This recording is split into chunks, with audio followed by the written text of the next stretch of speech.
18 in the Mystery Scooby-Doo series by James Gelsey, Scooby-Doo and the Caveman Caper.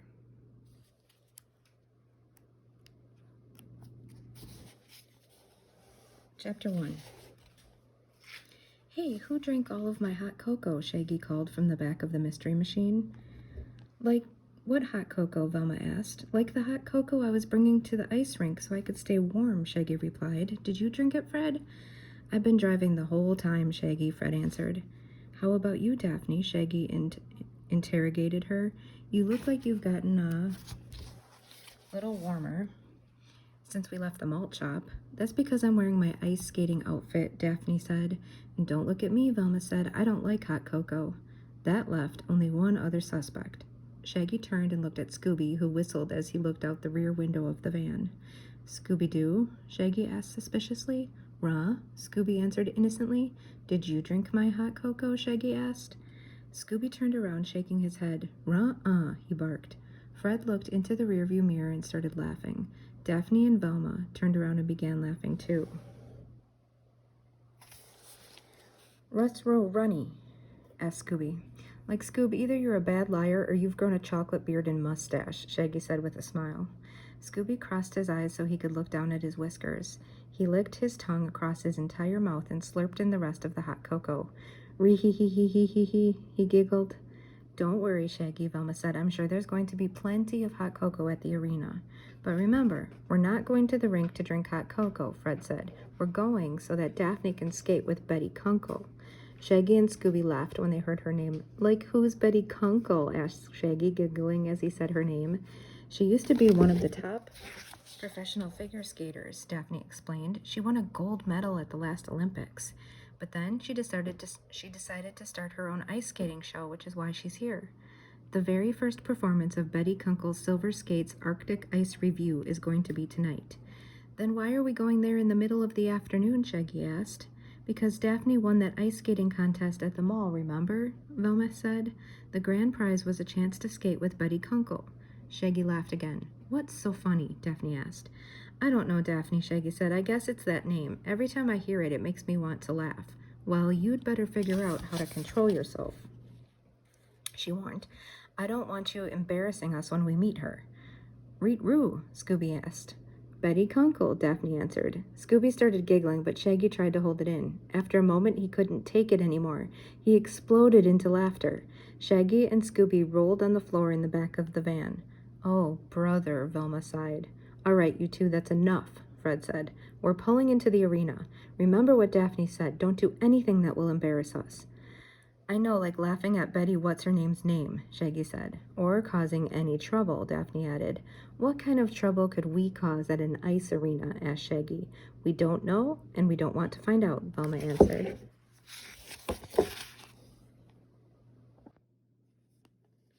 Chapter 2.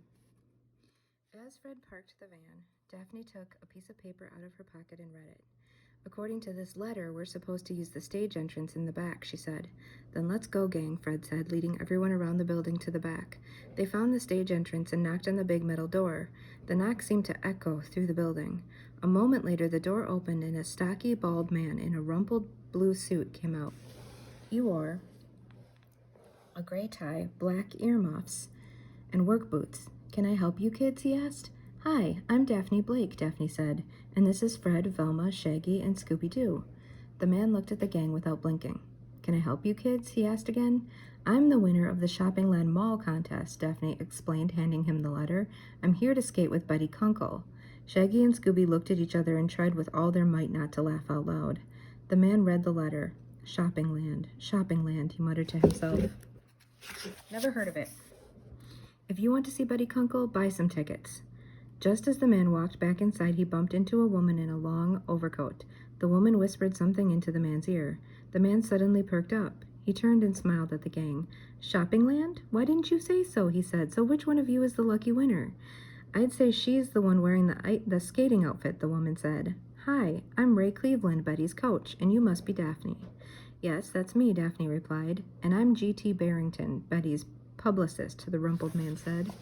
"I'm the one who arranged the skating contest at the mall. It's GT's job to whip up any kind of publicity he can," Ray explained, "and he'll stop at nothing to sell tickets." That's right, GT said. If I didn't do my job, no one would be buying tickets to this thing. I may do strange things, but no one complains when we fill every seat. What kind of strange things? Daphne asked. GT came up with the gimmick of Betty wearing ice skates with sterling silver blades. So that's why it's the Silver Skates Arctic Ice Review, Daphne said. That's right, GT said proudly. I gave Betty a pair of silver ice skates, and now that's all she'll wear. She won't skate in anything else. But that's not all. I paid a guy up in Alaska to go to the Arctic and carve out some ice. He put it in a refrigerated truck and sent it down here. We put some of it out on the rink. That way Betty Kunkel's Silver Skates Arctic Ice Review can boast real Arctic ice. You mean the ice in the rink is really from the Arctic? Asked Velma. You bet, GT answered with a broad smile. And speaking of ice, I want to make sure my luxury box is stocked with refreshments. I have a lot of important people coming to the show later. GT headed back inside. Mr. Barrington mentioned that he put some of the ice on the rink, Velma said. What about the rest of it?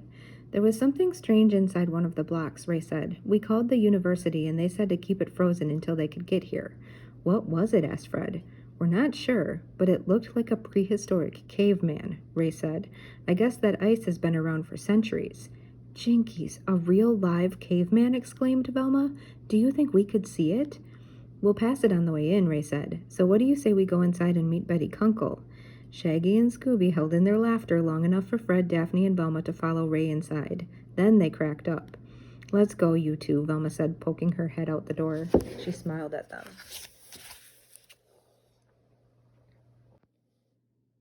Chapter 3. The gang followed Ray Cleveland into the building. They found themselves walking down a chilly hallway with pipes running along the ceiling. Right now, we're underneath the refrigeration units for the ice rink, Ray said, and right over there is the freezer. That's where the caveman is. It looks like someone forgot to close the door, Fred said. Ray opened the freezer door the rest of the way. She flipped on the light and looked around inside. Standing in the middle of the freezer was a huge block of ice with something frozen inside. It sure looks like a caveman, all right, Velma said. The caveman seemed to be holding a large wooden club in one hand.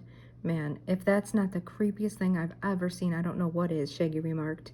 Remind me to order my sodas without ice from now on.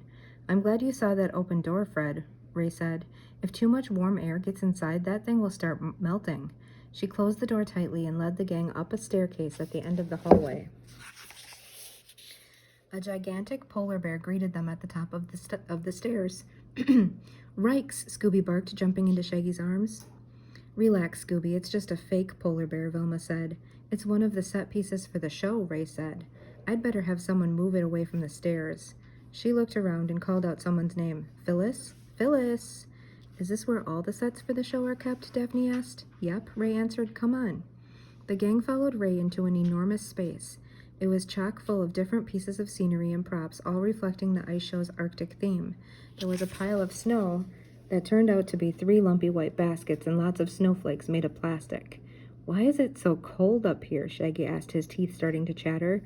If we made it any warmer, we'd have a bit of a flood on our hands. Look, Ray said.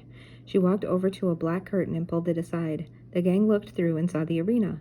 There's the ice rink, Daphne exclaimed. It's right here. That's right, Ray said. This curtain is how the skaters and the sets get onto the ice. As the gang peered out onto the ice, they suddenly heard a loud machine roar to life. Vroom. What was that? Asked Fred. That, Ray answered, must be my sister, Phyllis. I pulled some strings and got her a job helping out around the show. I think your sister must have a sore throat or something, Shaggy said. She sounds terrible. No, it's just Phyllis riding on the Zamboni, Ray said. You mean your sister's riding on top of an Italian dessert? Shaggy asked. Shaggy. A Zamboni is a machine they use to clean and resurface the ice, Velma explained. It was invented by a man named Zamboni. Ray's sister must be driving it. Exactly, Ray confirmed. Everyone looked out onto the ice and saw Phyllis steer the Zamboni machine out of its storage area next to the rink. Ray gave a whistle and motioned for Phyllis to come over. Phyllis drove the Zamboni machine slowly across the ice. When she reached the gang, she shut off the engine and climbed down. She was wearing a big green parka, earmuffs, a red scarf around her neck, and heavy-duty work boots with thick threads. Phil, Daphne here won the skating contest and gets to skate with Betty during her warm-ups, said Ray. You are so lucky, Phyllis gasped. I would give anything to skate with Betty. I'm a professional skater myself, you know. Ray cleared her throat and gave her sister a disbelieving look. All right, I want to be a professional skater, Phyllis said, but I would do anything for a chance to be in a real ice show. Listen, Phil. Could you move that polar bear away from the stairs, Ray asked. Daphne, before I bring you to Betty, I just want to remind you to be careful skating with her. Of course I'll be careful, said Daphne. Why do you say that? Because Ray wouldn't want you to get in Betty's way by accident and cause her to fall or anything, Phyllis said. Then she might not be able to skate, and they'd have to find someone else to fill in.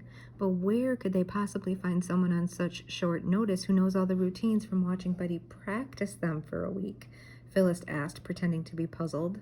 Phil, just move the polar bear, please, Ray reminded her, sighing. As Phyllis walked away, Ray turned back to the gang. Don't mind Phyllis, Ray said.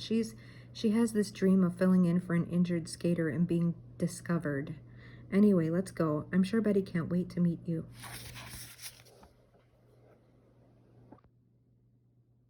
Chapter 4.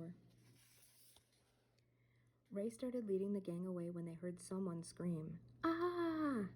Everyone turned and saw a man push Phyllis and the stuffed polar bear out of the way. You scared the daylights out of me, the man yelled. Sorry, Phyllis said, carrying the polar bear away.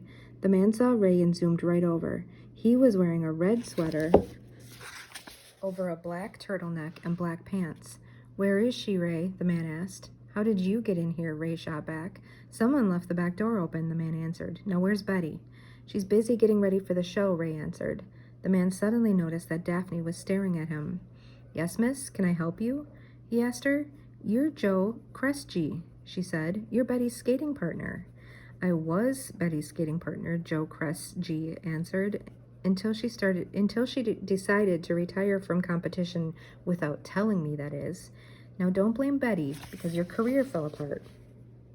Ray said, she's the reason you made it to the Olympics in the first place, so you should be grateful to her.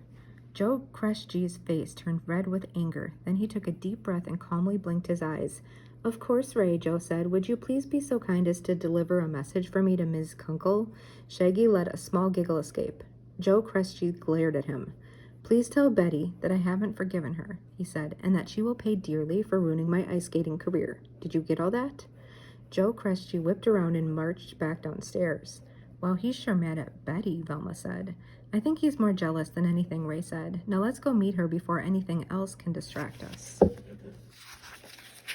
The gang followed Ray across the backstage area and through a door. The door opened onto a short hallway with 3 other doors. Scooby's nose started twitching as he sniffed the air. What is it, pal? Asked Shaggy. Rocco, Scooby said. I'll bet Betty's making some, Ray said. She walked up to the door with a silver star on it. This is Betty's dressing room. She gave a special knock and the door opened. A woman dressed in a white and gold skating outfit stood in the doorway. What's up, Ray? She asked. Betty? I'd like you to meet your skating partner for this afternoon's warm-ups, Ray said. Daphne Blake, meet Betty Kunkel. Now please excuse me while I go check the ice. Daphne smiled and stepped forward. It's so great to meet you, Ms. Kunkel, Daphne said. I'm a big fan.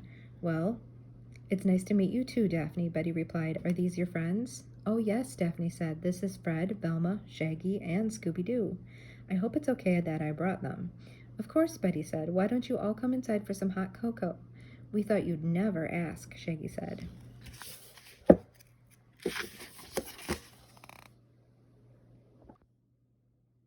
Chapter 5.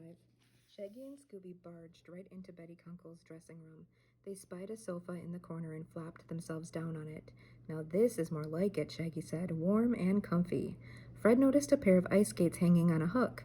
Are those your silver skates, Miss Kunkel? He asked. That's right, she replied. G.T. Barrington gave them to me. I thought they were silly at first, but now I wouldn't dream of skating without them. Aren't they beautiful? If they're silver, they must be very valuable, Velma said. Suddenly, there was a loud growling sound outside Betty's dressing room door. What's that? Shaggy cried. Maybe it's the polar bear, Daphne joked. The door flew open. Or, maybe it's the caveman, Shaggy yelled. Rikes! Scooby dove behind the sofa. Shaggy quickly followed. The caveman burst into the room. He let out a fierce roar. Fred, Daphne, Velma, and Betty all backed away to the far side of the room. The caveman looked around the dressing room. Then he walked over to the wall, reached up, and grabbed the silver ice skates. He roared again and ran out of the room. Jinkies, Velma exclaimed. The caveman came back to life. A moment later, Ray ran into the dressing room. Betty, are you all right? She called. I'm fine, Ray, she replied. Did you see it? I saw it all right, Ray said, but I don't believe it. He knocked me over as he ran by me. I think he ran out onto the ice. Go tell GT that unless you find that caveman and get my silver skates back, you'll have to do the show without me, Betty demanded. But Betty, without you there isn't any show, Ray said pleadingly. We'd hate for you not to do the show, Daphne said. There are so many people who are looking forward to seeing you. I have an idea, Fred offered. Give us a chance to solve this mystery. Ray thought for a moment and then nodded. You're on, kids, she said. The box office opens in 2 hours. You have until then to find that caveman and get back Betty's silver skates. Then let's not waste any time, Fred said. Daphne and I will go after the caveman, and Shaggy, Scooby, and I will start investigating around here, Velma said. Let's meet backstage as soon as we find anything, Daphne said. She and Fred left the dressing room. Well, I certainly don't feel too safe staying here, Betty said. That caveman may come back for more. Come with me, Betty, Ray said. We'll go up to GT's luxury box until this thing blows over. Once Betty and Ray had gone, Velma looked around the room and then at the floor. Something caught her eye. She walked over to the doorway and glanced down at the length of the hallway floor. That caveman knew exactly where he was going and exactly what he was looking for, Velma remarked. Like, how do you know that? Asked Shaggy. Because he left a trail of wet footprints behind, Velma said. Shaggy and Scooby looked at the floor. Those don't look like footprints, Shaggy said. They look more like boot prints to me. Exactly, Shaggy, Velma said. And they go in a straight line from the hallway into the dressing room, right to the wall where the silver skates were hanging. But why would a caveman be wearing boots? Asked Shaggy. I'm glad you asked, Shaggy, Velma said, because that's what we're going to find out next. Me and my big mouth, Shaggy moaned.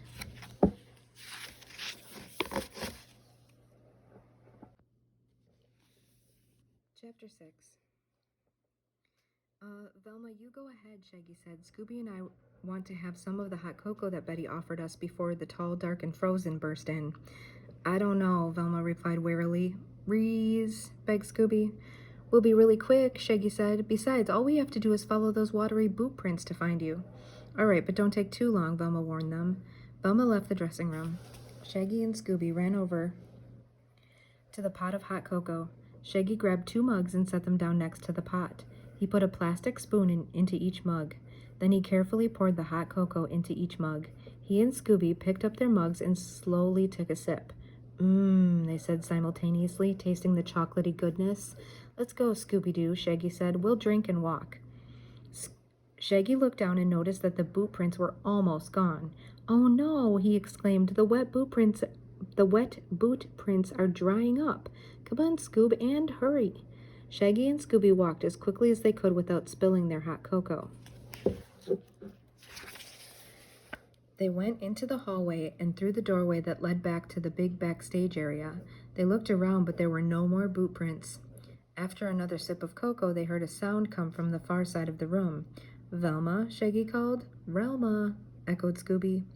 They took a few steps in one direction. Then they heard another sound, this time closer. Shaggy turned around.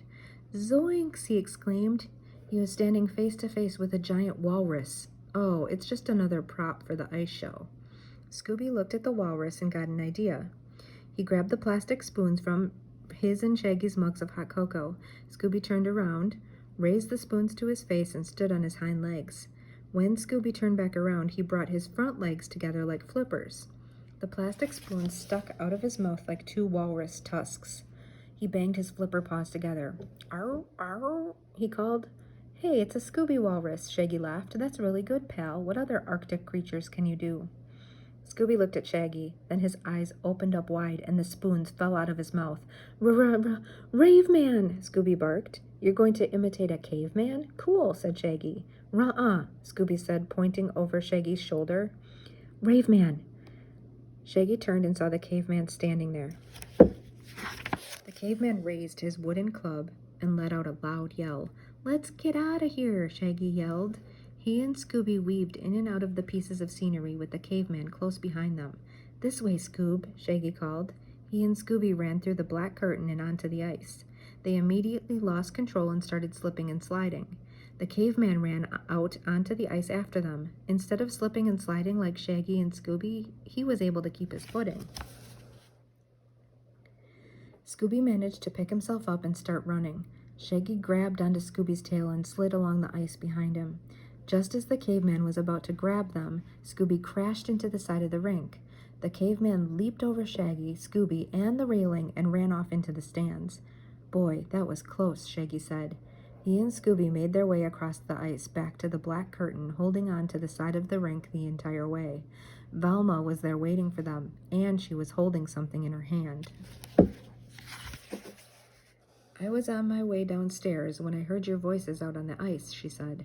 "You didn't happen to find our mugs of hot cocoa back here, did you?" asked Shaggy. "We could sure use them now." "No, but I did find another clue," Velma said. She showed them a red thread. "I found it caught on the back of the walrus." "That's where the caveman was hiding, all right," Shaggy said, "but what does that clue mean?" "It means we need to find Fred and Daphne," Velma said. "We're close to solving this mystery, and I have a hunch they'll find the most important clue yet. Come on."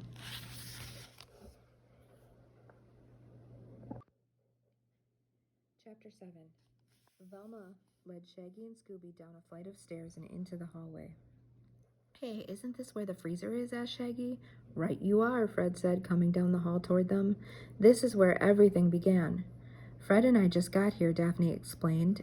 "After we left the dressing room, we followed some wet boot prints." "We saw those too," Velma said. "We followed them to the entrance to the ice rink," Fred continued, "but after looking around the rink, we couldn't find anything else. That's when we decided to examine where the caveman came from instead of trying to figure out where he went," Daphne concluded. "Like Scooby and I can tell you where he went," Shaggy said. "After us." Velma explained how the caveman chased Shaggy and Scooby across the ice and then disappeared. She also showed Fred and Daphne the red string she'd found. "So I guess our last hope to find anything is here," Fred said, "in the freezer." They opened the freezer door and turned on the lights. The huge slab of ice was gone. In its place, shards of broken ice were scattered all over the floor. "It looks like the caveman shattered the ice to get out," Fred said. "Let's go take a closer look and see what we can find." They all stepped into the freezer to look around. Just then, they heard a familiar growl come from the hallway. "Man, I sure hope that's one of those prop polar bears," Shaggy whimpered. The gang turned around and saw the caveman standing there. He waved his club at them and roared loudly. Then he stepped back and slammed the freezer door shut. The gang was trapped. "No, wait!" Fred shouted. He ran over and pounded on the door. The caveman peered through the tiny window, waved, and then disappeared. "I can't believe we're locked in a freezer," moaned Shaggy. "I'm too young to become a shagsicle." "No one's going to become a frozen dessert, Shaggy," Velma said. "These doors are always made with an emergency release mechanism." She examined the door and found a curved handle at the end of a short metal rod. She leaned against the handle, but it didn't budge. "It must be frozen," Velma said. "Everyone needs to pitch in," Fred said. "I'll lean against the handle. Everyone else line up behind me and push on the count of 3. Fred stood behind the handle. Daphne stood behind Fred, Velma behind Daphne, Shaggy behind Velma, and Scooby-Doo behind Shaggy. "Ready? 1, 2, 3, Fred called. Everyone leaned forward, pushing Fred against the emergency release handle. The metal rod moved slowly, and soon they heard a click. The freezer door was open. The gang piled out of the freezer and warmed up in the hallway. "Woo, just in time," Shaggy said. "I think I was getting frostbite." "That caveman sure gets around," Velma said. "I'll say," Fred agreed. "It's like he's got wheels or something." "If he's got wheels, he sure can't drive them," Daphne said, holding up a key. "Look what I found in the freezer." "Great clue, Daphne," Velma said. "I think it's time to turn up the heat on our Arctic caveman." "Velma's right," Fred said. "Gang, it's time to set a trap." Chapter 8. "Here's the plan, gang, so listen up," Fred instructed. The caveman must have known that Betty wouldn't perform without her silver skates. So if we're going to get him to come out, we need to convince him that Betty's going to skate as scheduled. "And how are we going to do that?" Shaggy asked. Fred, Daphne, and Velma looked at Shaggy and smiled. When am I going to learn to keep my big mouth shut? Sighed Shaggy. It's very simple, Shaggy, Fred explained. Scooby-Doo will dress up like Betty and pretend to warm up. You'll pretend to be Betty's coach. Once the caveman sees you on the ice, he's bound to come out. Velma, Daphne, and I will be hiding behind the railing. When the caveman comes out, lure him over to the side. We'll jump up and capture him in one of the snow blankets. You're right, Fred. It sounds simple, Shaggy said. Too bad it won't work. Why not? Asked Fred. Because Scooby and I are on a cold strike, Shaggy answered. We're not doing anything until it gets a little warmer in here. They looked over and saw Scooby rubbing his paws together trying to get warm. Come on, Scooby, Daphne said. It's only a few more minutes. Then we'll go outside and warm up. We promise. Scooby said, shaking his head. Will you do it for a thermos of hot cocoa? Offered Velma. Rope, Scooby said. Will you do it for a thermos of hot cocoa and a Scooby snack? Tried Daphne. Scooby thought for exactly 1 second. "Okay," he barked. He sat up waiting for Daphne to toss his Scooby snack to him. She did, and he gobbled it down in a single gulp. Daphne, you take Shaggy and Scooby to get ready, Fred said. Velma and I will find a snow blanket and get into position. Daphne took Shaggy and Scooby to Betty's dressing room. Shaggy put on a big overcoat while Scooby put on one of Betty's skating outfits. Daphne laced her skates onto Scooby's rear paws. Then she helped him walk over to the ice rink. All you have to do is lean forward slightly and take turns pushing off with each leg, Daphne said. Good luck, Scooby. She gave him a soft push onto the ice. Shaggy followed him and tried not to make any sudden moves. Scooby flailed his arms about until he could regain his balance. Then he carefully leaned forward a bit and pushed off with his right leg. He slowly but steadily sailed across the ice. Good job, Scooby-Doo. I mean, Betty, Shaggy called. Why don't you try that move again? It will be wonderful in the show tonight, since you've definitely decided to skate.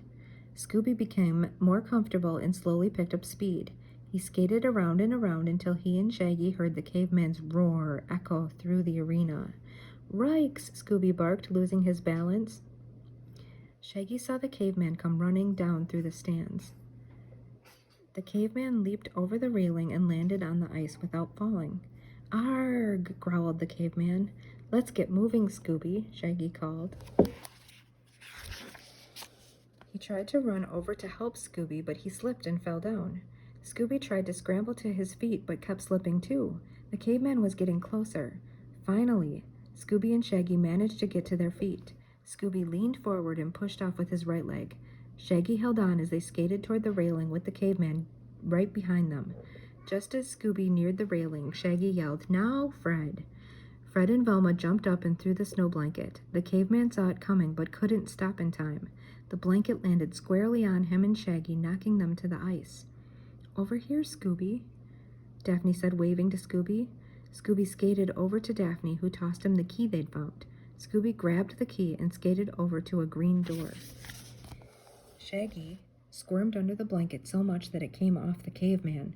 The caveman got up and started running around the rink, looking for Scooby. Suddenly, he heard the sound of a motor starting. Vroom! Scooby drove the Zamboni machine onto the ice. The caveman roared and tried to run away. Scooby steered the Zamboni all over the rink, chasing after the caveman. Finally, the caveman couldn't keep his footing on the newly slick surface. He sailed across the rink, slamming into the railing on the other side. Shaggy managed to free himself from the blanket and threw it over the caveman just in time. Chapter 9. Ray and Betty came running down through the seats to the rink. We saw everything from GT's luxury box, Betty said. I can't believe you actually caught him. And now it's time to see who this caveman really is, Daphne said. Ray reached over and pulled off the caveman's mask. Phyllis? Ray exclaimed. Just as we suspected, Velma said. How did you know? Asked Betty. Well, it wasn't easy, Fred said. The first couple of clues we found pointed at different suspects. Suspects? You mean you had more than one? Asked Betty. Like who? Probably me, for one, G.T. Barrington said, coming over. I know I've got a reputation for doing just about anything to get publicity. It must have crossed your mind that I would do all this as a publicity stunt. You're right, Mr. Barrington, Daphne agreed. You were our first suspect. The first clue we found matched something you're wearing. The caveman left a trail of wet boot prints behind, Velma said, and you were the first person we met who was wearing boots. Who was the second? Asked Ray. Phyllis, Fred continued.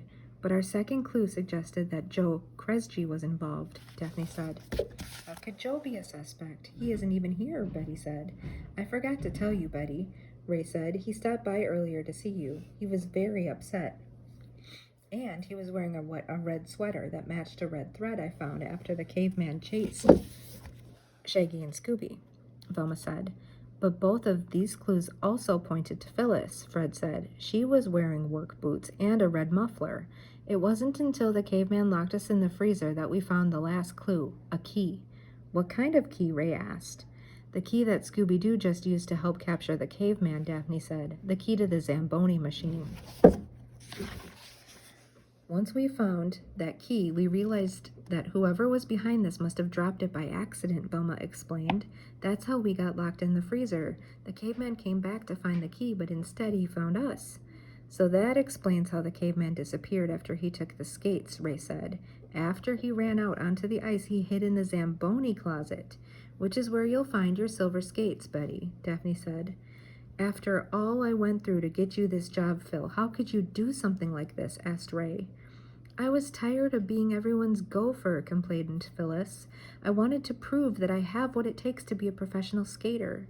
I didn't want to hurt anybody. I only wanted a chance to skate. I knew you'd never let me do it if I asked, so I created the whole caveman thing. I got the idea when GT told me to meet the ice truck. Once I put the phony caveman in there, everything else fell into place. And I would have gotten away with it and had my big break if it weren't for those kids and their meddling dog. Speaking of our meddling dog, has anyone seen Scooby? Asked Daphne. Just as she spoke, Scooby-Doo came gliding out of the Zamboni closet. Betty's silver skates were slung over his shoulder. Thanks, kids. I'm really grateful for your help, Betty said. How can I ever thank you? You don't have to thank us, Daphne said. I have an idea, Ray said. That night, the gang had front row seats for Betty Kunkel's Silver Skates Arctic Ice Review. Just before the intermission, Shaggy and Scooby got up to get some more hot cocoa. Then Betty invited Daphne, Fred, and Velma to join her on the ice. As they carefully stepped onto the ice to join Betty, the Zamboni machine burst through the green doors of its closet and out onto the ice. Shaggy drove as Scooby waved to the crowd. Everyone burst into laughter and applause as Scooby called out to the crowd, Scooby-Dooby-Doo! Oh, that was a good one. Thanks for reading with me. That was number 18 in the Scooby-Doo Mystery Series by James Gelsey, Scooby-Doo and the Caveman Caper.